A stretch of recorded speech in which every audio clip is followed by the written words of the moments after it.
உண்மையிலே விஜயை தனிப்பட்ட முறை நடிகராக பலவருக்கு பிடிக்கும்.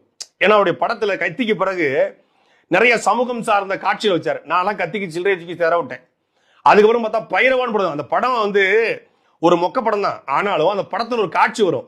அந்த காட்சியில வரலாம் வரலாம் வா பைராவா பைராவா, பாசத்துக்கு தத்து புள்ள தளபதிடா, நேசத்துக்கு என்றும் இவன் அதிபதிடா அப்படின்னு சொல்லி ஒரு வீட்டுல வருமான வரித்துறை அதிகாரி அவர் போய் அந்த வில்ல வந்து காலேஜ் அது இதுன்னு கட்டி வருமானத்தை பூரா எழுதி வச்சிருப்பான். ஃபுல்லா கோல்டு காயின்கள் நகைகள் பணங்கள் வச்சிருப்பான். சிலிண்டர் தூக்கி நடு வீட்டுல போட்டு உடைச்சி அதுல இருந்து சில்லற செதறி வரும் கோல்டு காயின். அப்ப 4-5 1000 இருந்தாலும் விஜய் அந்த மாதிரி காட்சி வைக்க துணிச்சல் வேணும்யா. தமிழ் சினிமால ஒரு நடிகை ஒரு தமிழ்ல இந்த மாதிரி ஒரு காட்சியை வந்து ஒரு அமைச்சர் ஒரு ஆளுங்கட்சி வீட்டுக்குள்ள போய் அப்படி உடைக்கிற மாதிரி சீன் வைக்கிறான், துணிச்சு வைக்கிறான், பரவாயில்லையா அப்படின்னு நினைச்சா கடைசியா பார்த்தா அந்த சிலிண்டரை மறைச்சு வச்சு இவன் வீட்டுல தான் போல இருக்கு.